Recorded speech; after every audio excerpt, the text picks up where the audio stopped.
مصنف کہتے ہیں کہ گھنٹہ بھر کے جو لگاتار سفر تھا اس میں بمشکل 50 گز کا فاصلہ میں نے طے کیا، اور اس دوران ایک گھنٹے کا جو دورانیہ تھا اس میں جو ایک سایہ دار درخت تھا اس کے نیچے سے جو روڈ رولر گزرا تو اس کو گزرنے میں 15 منٹ لگے۔ اور اس دوران دیکھا کہتے ہیں کہ اس دوران مصنف کہتے ہیں کہ میں نے درخت کی چوڑائی اور درخت پر بیٹھے ہوئے پرندوں کا بغور مشاہدہ کیا، اور اگر کوئی اور سواری مثلاً تانگا، اسکوٹر، ٹریکٹر یا ٹرک ہوتا تو تمام پرندے کیا ہوتے، ہڑبڑا کر ڈر کر اڑ جاتے، مگر روڈ رولر کی وجہ سے ایسا کچھ بھی نہ ہوا، کیونکہ درخت پر الو کی ایک مادہ اپنے نونہال 3-4 بچوں کے ساتھ بیٹھی حیرت سے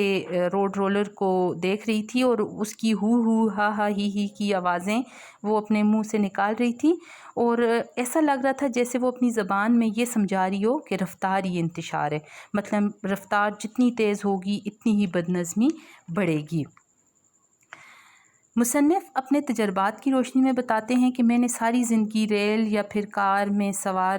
ہو کر سفر کیا، اور ان کی رفتار اتنی تیز ہوتی ہے کہ ہر شے اوپر نیچے ہو جاتی ہے، اور یہ تیز رفتار سے چلتی ہوئی چیزیں بہت ساری اہم چیزوں کو بہت تیزی کے ساتھ پیچھے چھوڑ دیتی ہیں، یعنی ایک عملے معکوس یعنی الٹے عمل کا جو مظاہرہ چیزیں کرتی ہیں، یعنی جب ریل گاڑی آگے بڑھتی ہے تو اس کے ساتھ بہت ساری چیزیں ہم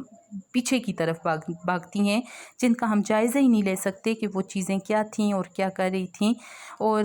تیز رفتار سواری یا چیز جو ہے ماحول کے اندر کیا کرتی ہے، لرزے براندام ہی نہیں کرتی بلکہ کسی شے پر ہمیں نظر بھی جمانے نہیں دے پاتی، مطلب کسی شے کو بقا نہیں۔ اور اگر انسان جو ہے سوچتا ہے کہ واقعی تغیر کو ثبات ہے۔ مصنف کہتے ہیں کہ روڈ رولر پر بیٹھتے ہی مجھے ایک نئے بعد کا یعنی ایک نیا فاصلہ، ایک نئی دوری کا احساس ہوا، اور روڈ رولر ارد گرد کی دنیا کو جگاتا ہے مگر افراتفری کے عالم میں بھاگنے پر مجبور نہیں کرتا۔ یہی اس کا اصل کمال بھی ہے۔ دنیا اگر سوئی رہے تو سمجھو یہ ایک مردہ شے ہے اور ایک بڑا پتھر ہے، اور جب سیل ٹھوکر لگتے ہی اپنی آنکھوں سے آہستہ سے کھول دے تو سمجھو کہ اب یہ زندگی کا بے جان پھیلاؤ نہیں رہی۔ اصل بات یہی ہے، اور مصنف کہتے ہیں کہ اس روز روڈ رولر پر بیٹھتے ہی میرا تعارف جو ہے پہلی بار جو ہے موجودگی سے ہوا۔ اس کے بعد مصنف لکھتے ہیں کہ مطلب اگر رفتار کم سے کم کی جا سکے تو ہست کے لباس کی بنت میں جگہ جگہ سوراخ اور جھریاں نمایاں ہو جائیں گی، جن میں سے ابدیت یعنی ہمیشگی کی روشنی جو ہے وہ ظاہر ہوگی، اور میں اس نور میں پوری طرح بھیگ جاؤں گا۔ مگر مصنف کہتے ہیں کہ آج موجودگی ہست کے رکے ہوئے بے جان وجود کا نام نہیں ہے، اور نہ ہی یہ ہست یعنی زندگی کے مرکز یعنی قبر پر چڑھا ہوا ریشمی غلاف یا باریک غلاف ہے، بلکہ بجائے خود ایک پوری طرح گندی ہوئی ایک بھرپور شے ہے جس کی اپنی ایک شخصیت اور اپنا کردار اور رفتار ہے۔ مصنف کہتے ہیں کہ مجھے روڈ رولر پر یہ نئے بعد کا جو احساس ہوا، بیٹھ کر میں نے بہت سے تجربات جو ہیں وہ کیے روڈ رولر پر، اور بہت ساری چیزوں کو دیکھا اور نئے نظریات اور نئے تجربات سے میں گزرا، اور اسی دوران کیا ہوا کہ روڈ رولر پر تقریباً سفر کرتے ہوئے مجھے تقریباً 2 گھنٹے ہو چکے تھے، اور میں نے ڈرائیور سے کہا کہ اب مجھے واپس اتارتے ہیں، میں گھر جانا چاہتا ہوں۔ تو ڈرائیور نے کہا کوئی بات نہیں، میں روڈ رولر پر آپ کو گھر چھوڑاؤں گا، لیکن مصنف ذرا جلدی میں تھے تو انہوں نے کہا کہ روڈ رولر تیزی سے نہیں چلتا، اس لیے میں اتر کر تیز قدم گھر آگے کی طرف بڑھوں گا۔ اب مصنف کہتے ہیں کہ جب میں روڈ رولر سے اترا تو میں وہ شخص ہی نہیں تھا،